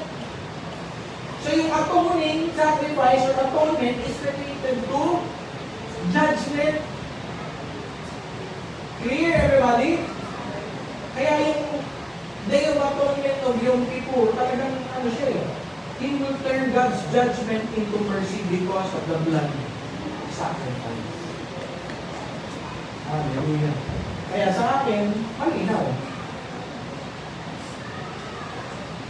Ano ang Day of Atonement? Jesus turns judgment into mercy. He entered the most holy place once for all, not by the blood of goats and calves. Pastor, bakit may calves? Kasi nga para doon sa high priest. Okay? But by His own blood, having obtained eternal redemption. Ano ang implication nito? So Jesus, the atoning sacrifice, is our confidence on the day of judgment. Sa Day of Atonement, may judgment na mangyayari, pero pag humarap tayo, may confidence tayo. Wala nang fear. Wala na tayong fear. Amen? Malaya. Ano yung mga pangmalaya? Amen. So, ayan na yan. So, para sa akin, no, yung Feast of Trumpets, ano yan, symbolism yan? The coming. Yung Rosh Hashanah, ay yung atonement or Yom Kippur, para sa akin, mas applicable siya na hindi siya hindi siya second coming. Mas applicable siya na judgment. Okay? But on the day of judgment, we have confidence. Kasi pag dumating si Jesus sa susunod, siyempre judgment. Darating siya ang susunod. Happy-happy? Hindi. He will judge the living and the dead. Sabi nga, the sick and parang Sheol gave up the dead that were in them. Diba? Merong judgment. Actually, may dalawang judgment. The reward judgment or Bema judgment and the great white throne judgment. Diba? Pero pa rin yun eh. Hindi na mawala yun kahit victorious Catholic din na. Okay? So last na. Yay! Palakpakan natin ito, Lord! Let's go! Woo! Parang kaya ko ng mabuti conference ha. Okay. Feast of Tabernacles. Ang tawag din dyan, Feast of Booths and Ingathering or Sukkot. Ano yan? Last feast. So sa akin ito na yung, kumbaga sa Book of Revelation, pag binabasa mo, last na. Patapos na yung Revelation. Kasi wala nang susunod eh. After nito, wala nang susunod. So dapat, pag binasa mo yung Book of Revelation, yung part doon na talaga, buling-buling na. Ito yun. Okay? Say to the Israelites, on the 15th day of the 7th month, the Lord's Feast of Tabernacles begins. Dito po nagkakaroon ng maraming iba-ibang pagkatalo. Okay?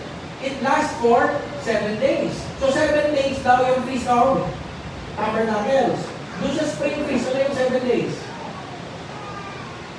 First fruit, unleavened bread. Diba? Unleavened bread ang 7 days.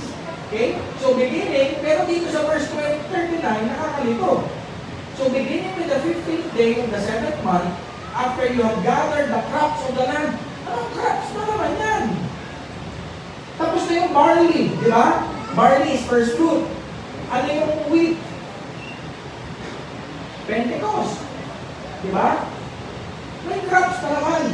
Mamaya malalaman nyo. Celebrate the festival of the Lord for 7 days. Ayun, 7 days. The first day is a day of rest, and the 8th day also. Lord, what the Lord? 7 days lang siya, pero sa 8th day. Yung 8th day, solemn gathering na lahat. Pero yung mismo feast, 7 days. Pero yung iba, pag ginagawa 8. Okay, sige ganito po. Sabi ko nga, hindi tayo legalistic. So whether it's 7, whether 8, okay lang sa atin yan. Huwag na natin intindihin yun. Basta yung significance. Malinaw? Malinaw mo ba? Kaya ba? Inhale nga. Exhale. Inhale. Exhale. Dapat ako eh. Ito po yan. Galing ni Lord.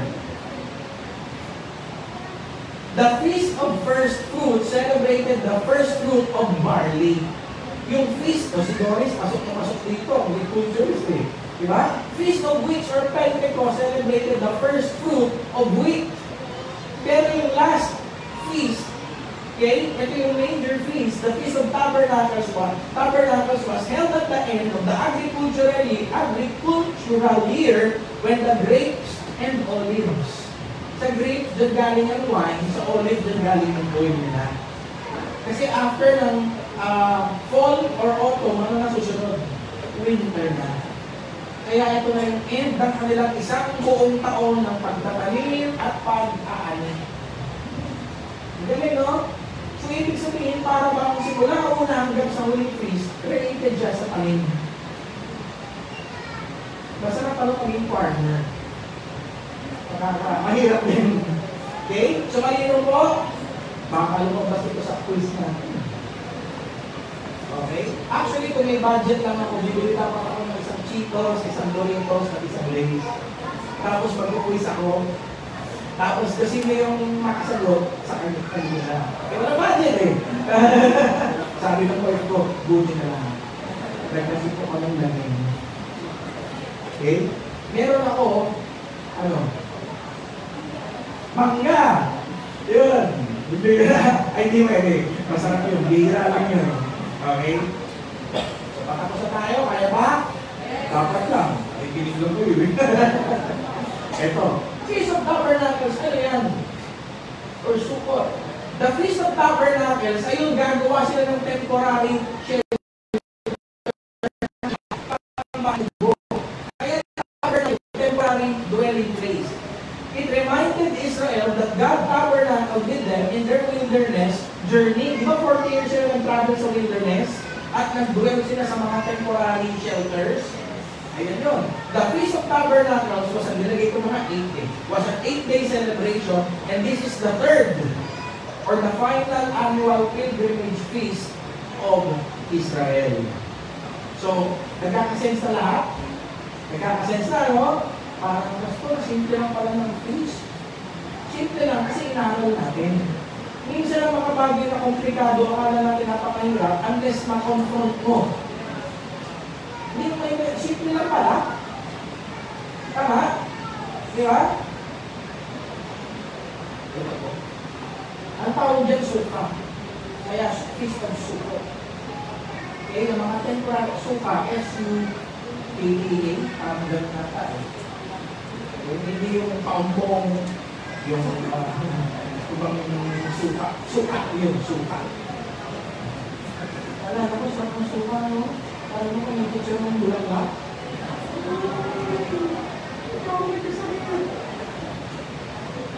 Diba, yung binibigyan niya Ate Grace? Yung chicha, ano ba yun? Yung chicken na chiron.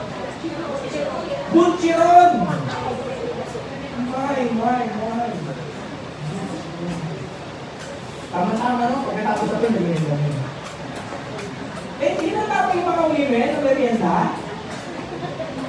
Ayun na naman tayo. Ito po. Gusto ko itong ginawa ni Jesus dito.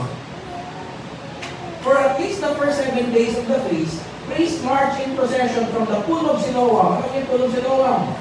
Ano yung remarkable na binanggit ang pool of Siloam sa Bible? Every year, once a year, may angel na bumababa. Kinakaw-kaw yung tubig. Tapos kung sino yung unang tumakbo at mag-dip doon sa water of Siloam, gagaling.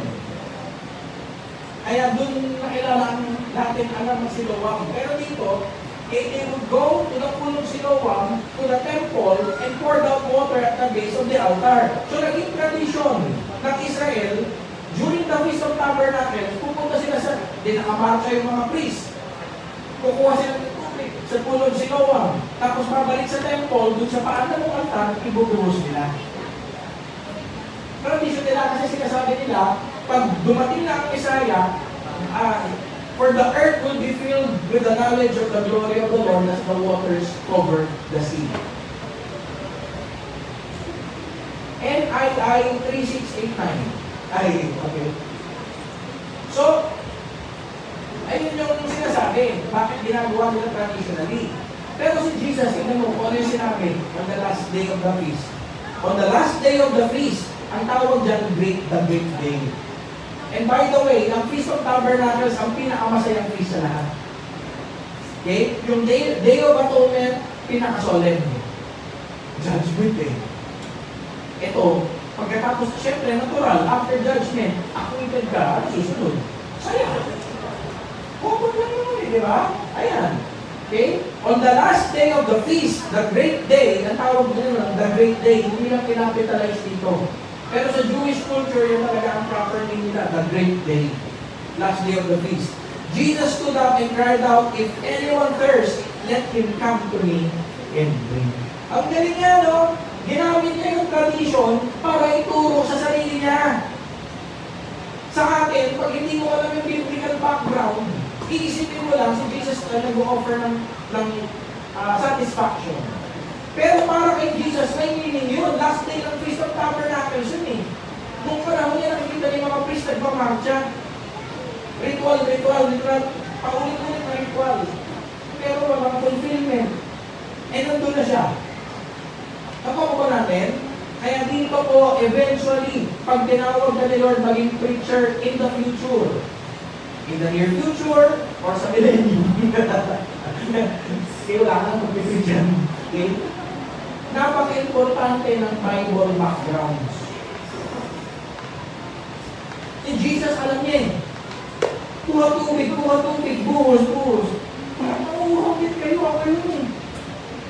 Kaya it all points to Jesus. Nakuha po ba natin? Ang mga pastor, pwede kayong bumili yan. I hate yung Bible background commentary. Mula lang yan. Yung 2.3 and 2.6 yata. Yung Old Testament parang 2,600, yung New Testament 2,300. Laking tulong. Okay, kahit di pastor, pwede bumili. If you want to go deeper in the word, bibili yun. IDP. InterVarsity Press. Bible Background Commentary.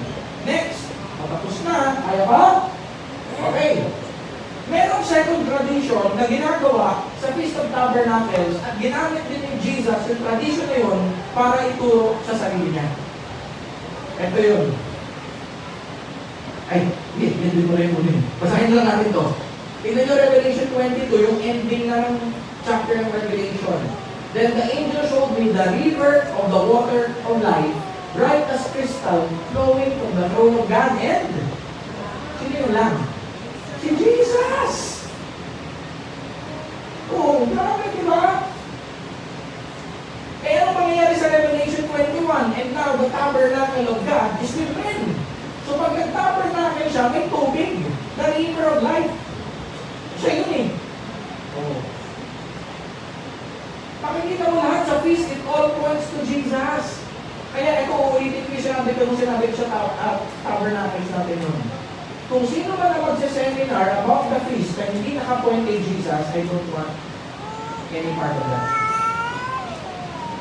Hindi po Israel ang sentro ng feast. Si Jesus. Kaya hindi ko ginamit ang Feast of Israel dahil sabi ni Lord, my appointed feast is the feast of the Lord and it all points to His Son, Jesus Christ. NGL 9728. NGL 9728. Sino po yan? Wala? Okay. Nakuha po ba natin? Ang galing. From the first feast to the last feast, puro si Jesus. Sa tiyarin yung water, okay? The river of the water of life, clear as crystal, flowing from the throne of God and of the Lamb. Galing ni Jesus. Yung Feast of Tabernacles, si Jesus po yun. Ito na yung second tradition na tinuro ni Jesus sa sarili niya. One of the most spectacular celebrations of the Feast of Tabernacles was a torchlight ceremony. Everybody say torchlight. Pakita nyo kung gano'n kalaki yung menorah. Sinlaki nung pader, sintaas nung pader. So ang ginagawa sa araw na to, giant candlestick. Ay, candlestick, lamps. Mayroon candlestick pa rin ako. Okay? Kasi hindi nga candle eh. Oil yun eh. Diba? Ang laki oh. Pagpalagay mo 20 feet yung pader, kasi yung laki ng pader. Yung mga menorah. Tapos sisindihan nila yun. Ang sabi ng mga expert, pag sinindihan ng mga giant menorah na yan, yung buong temple magliliwanag. Ganun maliwanag. Tapos sa ginagawa ng mga Diyos, may dala-dala silang mga parang mga kandila o basta magliwanag. Tapos ikot-ikot sila dyan sa temple. Signifying God is light. Ayan. There was a torchlight ceremony with dancing in the temple's court of women. Meron daw court of women.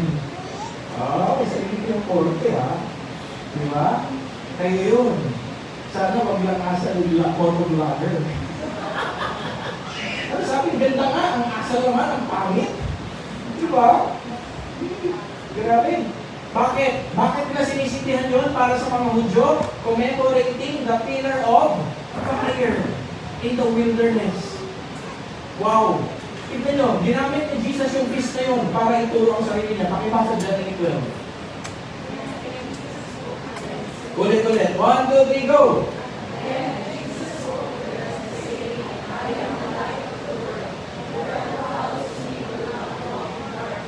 Wow!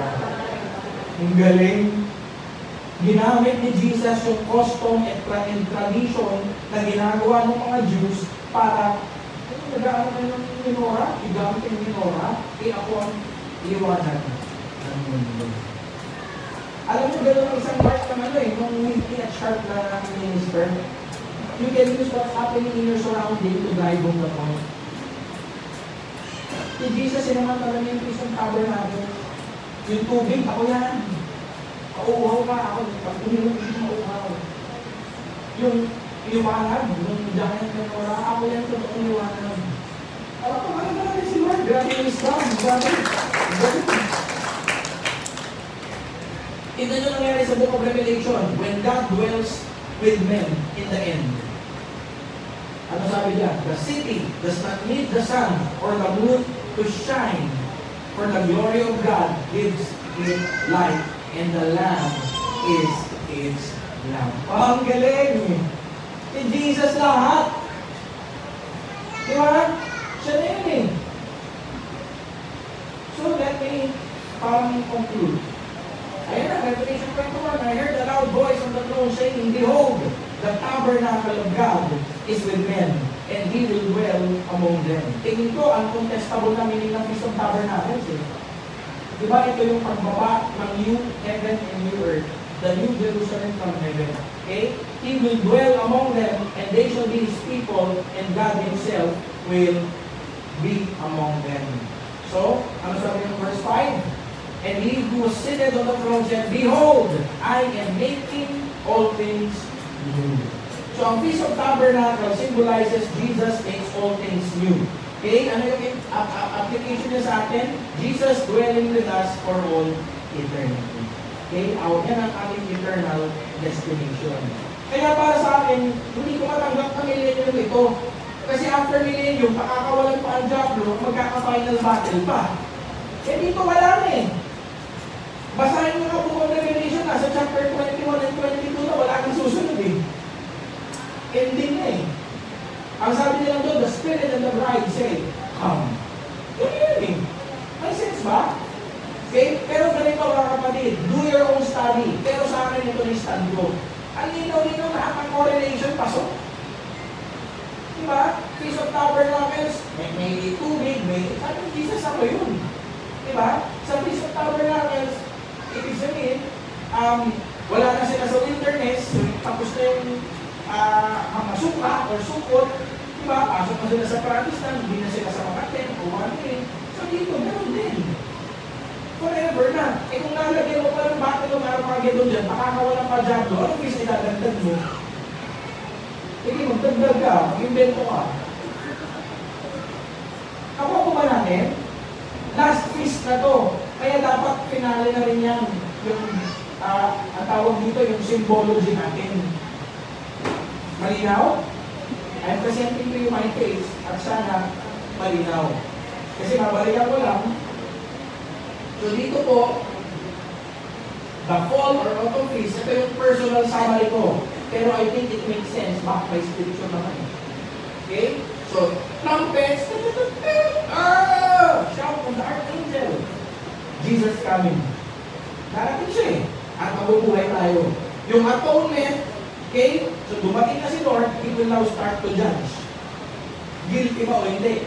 Pag tinignan yung mercy seat, at hindi ka under ng mercy or grace ni Lord, wala si Jesus sa'yo, si Jesus ang mercy seat eh.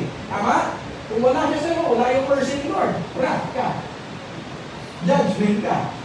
Oh, di ba? So sa atonement, a lamb or a goat and a scapegoat, it signifies Jesus judging. Alam mo ba sabi ni Jesus, the Father has entrusted to the Son all judgment. Nabasa niyo yung verse na yun? Oh. Sino mag-judge? The Son. Okay? And finally, Feast of Tabernacles is grapes and olives harvest. So Jesus dwelling with us and making all things new.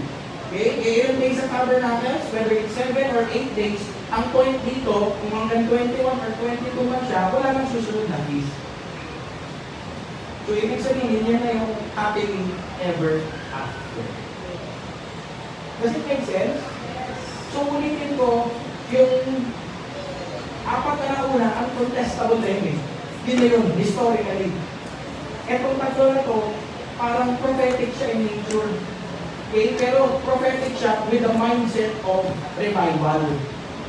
Okay? Victorious eschatology, hindi dispensational eschatology. Okay?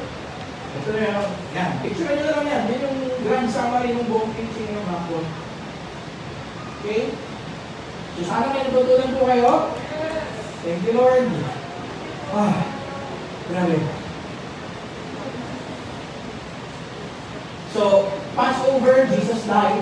Unleavened bread, Jesus was buried. First fruits, Jesus was resurrected. Weeks or Pentecost, Jesus sent the Holy Spirit. Feast of Trumpets, Jesus coming. Atonement, Jesus judging. Tabernacles is Jesus dwelling and making all things new. May sense, di ba? May progression? Oh, may progression eh. Okay? So, ang tawag ng iba, dun sa spring feast, fulfilled in Christ.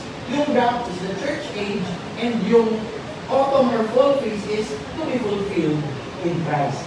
Now, hindi ko lang alam kung yung mga nagtuturo ng victorious eschatology, tawag doon preterist. Mga kapatid naman yung to be fulfilled in Christ, may explanation din. Pero tingin ko tama naman yung pagkakalatag natin. Kasi pag yung 1, 10, and 15, inassign niya sa history, may problema tayo. Nasa church age tayo ngayon. Di ba? Ang next na major event is, trumpet. Di ba? Yung pagdating ng Panginoon. Okay, so hopefully you learned something, and balikan niyo yung tabernacles, and yung tabernacle, pati itong Feast of the Lord. And I'm telling you, mas ma-appreciate mo si Jesus. So pag nakita mo to, ibig sabihin, it controls si Lord sa history ng buong mundo. Wow! Control lahat niya. Matatakot ka ba kung knowing simula spring feast and autumn feast, control ni Lord lahat ng bansa? Para kung ano yung isinulat niya sa Bible, mangyari, doon mo makikita kung gano'ng kalaki si Lord. At doon mo makikita kung gano'ng patindi yung kanyang kapangyarihan. Diba? Nakaka-amaze eh. So sabi ko nga, we may not celebrate the feast in this church, but now we know the significance of the feast. And we can apply it in our lives. Okay? So ano lang, siguro 5 minutes, baka may mga tanong lang. Clarification.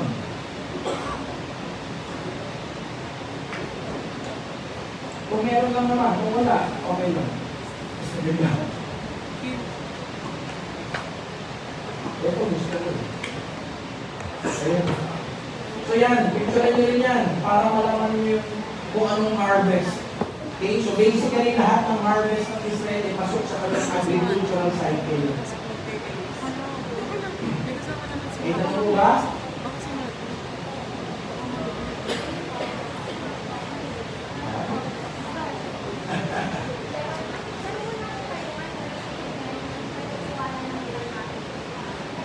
Nasa Bible kasi. Nasa pag-interpret, atin din ulit ang Nicholas mythology. Okay? Ganito po, yung bago yung Armageddon, talagang nasa Bible. Kamuha po ba natin? Kaya lang kasi, hindi natin pwedeng sabihin na na-establish na yung kingdom, 1,000 years, di ba parang, kasi ganito rapture, kaya, as mababa, bababa si Lord, nasa akin ulit, mas bababa ulit, di ba? Tapos 1,000 years, bago may final battle, di ba? Sa victorious eschatology, makikita ninyo na after ng ibuhos ang Holy Spirit, church, kingdom age na. Of the increase of His government and of His kingdom, there shall be no end. Tuloy-tuloy na yan. Ever increasing. Nakuha natin. So dun sa graph na yun na pataas, siguro, kasi partial preterist tayo eh. Ano yung preterist? Pag sinabing preterist, we interpret yung mga verses and books sa Bible pertaining to the last days as nangyari na. Madalas kasi ngayon, nakakalungkot, lahat na lang, futurist. Baka meron na ngayon, futurist, pati Passover, future pa sa kanila eh. Pati first fruit, baka future pa, napakalimutan daw, nangyari na. Diba? So nasa Bible talaga, yung Armageddon. Hindi natin alam kung kailan. Posibleng nangyari na, o mangyayari pa lang, kasi nga tayo, partial preterist. So partial, ibig sabihin, meron sa CSB, naniniwala tayo na may mga prophecy na mangyayari pa lang. So actually, pwede na siyang mangyari ngayon. Bakit? Kasi hindi pa dumarating si Lord eh. Pag dumating siya, wala na law and order na. Wala na pwedeng lumabag sa kanya. Kaya ba kayang pumalag kay Lord? Sino papalag sa kanya? Eh, nandito na siya. Diba? Kahit siya lang mag-isa, binuo niya at lahat eh. Siya lang eh. Okay? So meron talaga, mangyayari yun. Pero para sa atin, yung ano ba yun, parang actually baka ito na nga yun. Pinakawa na ng jumbo, kaya grabe yung gulong na yun. For all we know, baka ito na yun eh. Diba? And remember, millennial na tayo. Pag sinabing amillennial, we don't believe in the literal millennial reign. Kasi pag sinabi sa Bible, 1,000 years, kunyari, 1,000 is symbolic. Kunyari, sinabi ni Lord, the cattle on 1,000 hills is mine. Ibig sabihin ba, pag 1,001 hills na, hindi na kay Lord? Eh, gano'ng karami ang hills sa buong mundo? Sa buhol pa lang namin eh. Ano klase chocolate tayo? Chocolate. Chocolate. Snickers lang. Maliit lang.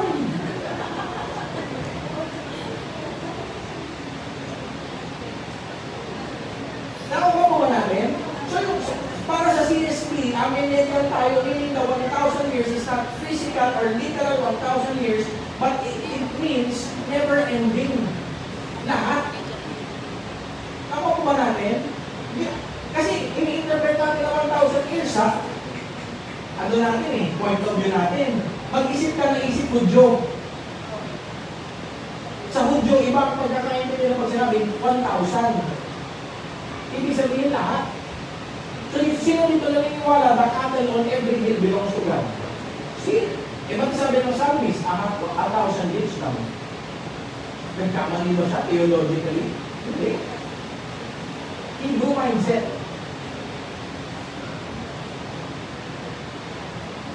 Sila. Tribulation.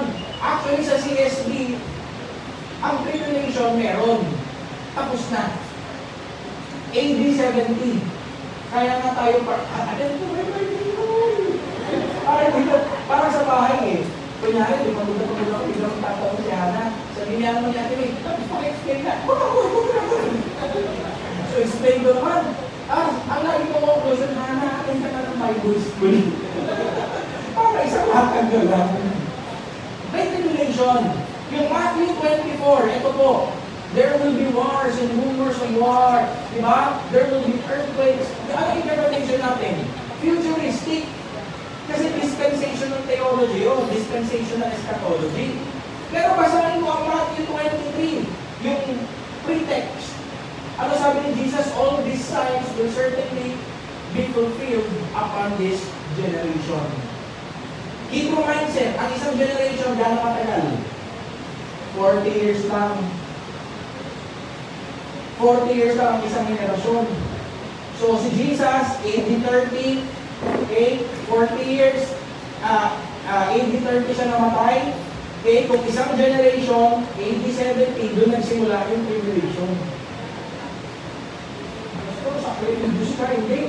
Alam niyo ba, ang rapture, ang bagong teaching, hindi siya luma. Hindi siya yung orthodox teaching, bagong teaching lang yun. Akin kay Bible School. Okay? Kaya lang, sa Dosay medyo patapos na eh. Sa 10th or 11th session na mag-discuss yan. Okay? Maninilawan kayo. Ayan, isa pang reason bakit kailangan nyo mag-enroll. Para isa tayo. Sa group chat ng mga pastor, kasi nagugulat ako, may pastor pa, nag-post ng rapture eh. Sabi ko, pastor na ito ng CSP, bakit ba nakatin ng eschatology? Diba? Babait si PH. Kung ako ang head ng buong CSB, marami na akong pastor na pinagpahinga. Para sa mga bago ko, no, sa mga bago na hindi ako nakabutan kasi naka-confine ako noon, strict po akong pastor. Ako po ay mahigpit. Hindi mo rin kayo magsisimba ka, kita yung pusod mo.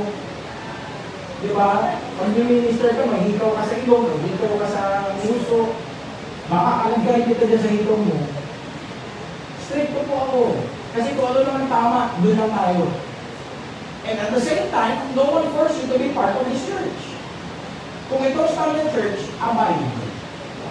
There are hundreds of churches available. You could choose any one of them if you cannot maintain or stay sa kulture ng CSB. Now, we're not saying kami na ligtas, pero ito is Sunday.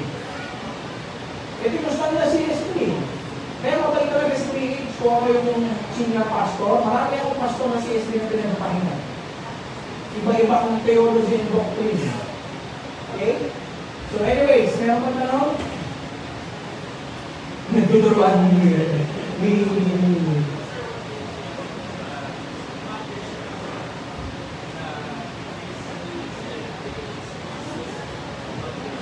Na-late ka kasi, nakita kita dumating late eh. Na-discuss ko eh. Nag-discuss ako yung dumating late. Ay? Okay. Ano yung two extremes to avoid? Number one, huwag maging legalistic. Kasi hindi yan nakaka-add sa iyong spirituality and intimacy with the Lord.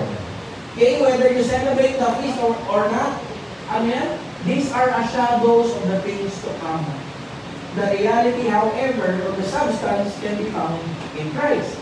So, kung gusto nila, bawala sila. Sa akin, wala eh. Spiritually, walang dagdag point sa iyo yun. Meron, kung naiintindihan mo yung significance, yun lang eh. Di ba kaya tinigil Bethel? Hindi mo nag-celebrate eh. Pero walang nawawala sa kanila. Diba? Ito pa yung pangalawa, do not be judgmental. So tayo naman, kunyari ako na hindi nag-celebrate, hindi ko i-judge yung mga nag-celebrate. I-judge ko lang siya kung pipilitin niya ako. Ay sabi, do not let anyone judge you, di ba? Sabi ni Apostle Paul. Eh kung magsisimula niya akong i-judge, i-judge kita. Carnal ka, legalistic ka, binabalikan mo. Anong sabi ni Apostle Paul? I fear for you. Kaya dinajudge mo ako dahil hindi ako nag-celebrate ng feast. Nakakatakot. Pakakuha ninyo? Yun. Ayun, they do not add to your spirituality. At pansin ninyo, marami nag-celebrate ng mga feast pag tinignan mo yung mga nila. Meron silang prayer cloth sa ulo nila, tapos parang di makabasag pinggan. Tapos parang mag-praise and worship. Naalala ko eh, nasa Singapore kami. Eh, nag-celebrate ng feast yung organizer. Sabi ko, ano to? Dalawang pumupuan, may shofar. Sabi ko, ano to? Parang napunta yata ako sa Israel. Dami. Eh, alam yung shofar, mahal. Mahal ang shofar, lalo na yung mahakapang shofar. Yung maitsing shofar, bili kayo pag New Year. Eh, yung mahaba, kasi reject. So short. Show me here, shofar, show me here. Short pa rin na. Thank you Lord, din na mo. Shofar, show me here. So, sabi ko ang dami. Eh, Joshua Mills yun. Di ba, Ibalis, kung kilala niyo si Joshua Mills, parang di-preach, lumakapas ng gold sa buong katawan. Tapos mamaya yung kamay niya may oil na. Sabi ko, revival ito, revival meeting, may mga shofar. Tapos sabi ng MC, let's all stand up, let's greet one another. Kabayan, fellowship song, hindi pa ka praise and worship. Hello, I'm from the Philippines, kasi international gathering. Oh, I'm from Singapore, I'm from Malaysia. Pero sabi, let's greet one another. Biglang 20 businessmen, pumila, lahat may shofar. Sabi ko, no, parang mali yan, napuntahan ko. So parang sa kanila, wala silang sisimulan na hindi nagbublo ng shofar. Kaya ako sunin lang eh. Di ba? Ay, hindi siya yung joke lang. Pero sabi ko parang, kung trip mo yun, napapalapit sila kay Lord, it's okay. Huwag lang sila darating sa point ng legalism. Di ba? Pero ako, sa part ko naman, hindi ko celebrate, hindi ko sila dapat. Pero yung sinad mo na yun, check ko yung darating na magtuturo. Masyado siya kami. Hindi naman legalistic. Pero yung turo niya, pati nasa ano tayo ngayon, year 5,721, ang pagdating ni Lord ay nasa 5,900. Yung ganun yung teaching. Kaya, meron kasi yung message kay Pastor Christian na kung pwede mag-invite, umattend siya at i-mag-invite. Tinignan ko yung YouTube. Yung YouTube page nung ano, ito parang, check ko rin ba? Check mo. Ikaw nag-send sa akin, hindi ko sinit eh. Kasi mamaya sabihin mo, masarali naman, sobrang pero kasi nag-check ko na. Check mo, parang may mga teachings na hindi ko gusto. Ako lang, personally. At parang bilang pastor, hindi ko gusto na ma-attend na dito. Kasi parang umaga ngayon, it's not the year 2025, it's the year 5,700. Parang talagang bilang yung Jewish calendar. Eh sabi nga ni Apostle Paul, ano ba, bumabalik kayo sa months, sa years, sa mga seasons, sa mga new moons. Hindi na dapat eh. Okay? Sige namin.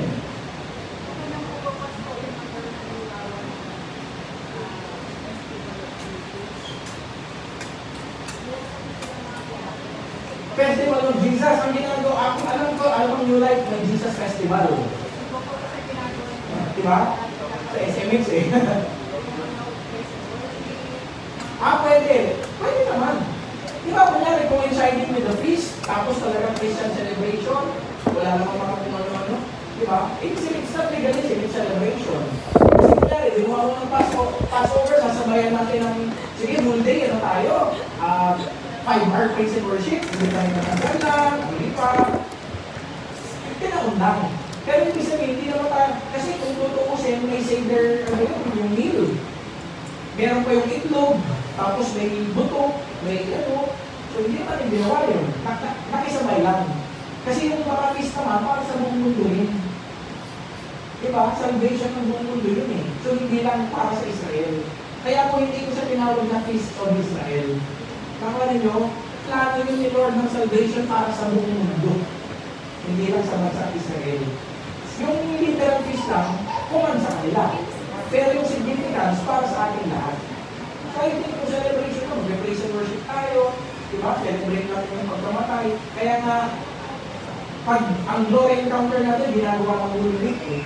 Sinasabay natin sa 14, 15, and 16 Nisan. O, diba? Pero, let read. May tanong pa?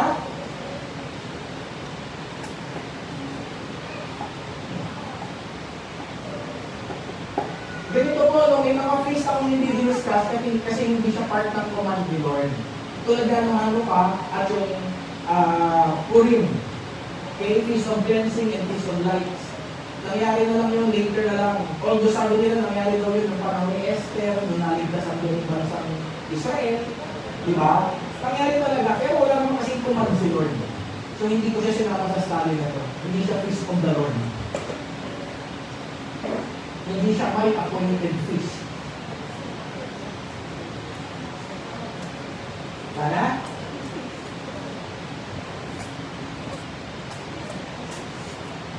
Kung hindi pa po kayo nakapag-enroll ng Bible School, please enroll. Dahil marami na actually mga tanong sa ganito, magkakaroon kayo ng, gano'n pa na yun. Kasi nakuha mo na yung foundational doctrines ng CSB. Okay? Marami sa inyo medyo narinig ko pa kasi hindi nyo alam yung doctrines na tawag na ito ng tenets of faith. Okay? Hindi nyo pa alam eh. Okay? And actually, baka meron pa mga workers na iba. Sino dito na? Ang paniniwala ko pa rapture theology. Bago lang yan eh, mga 19th century na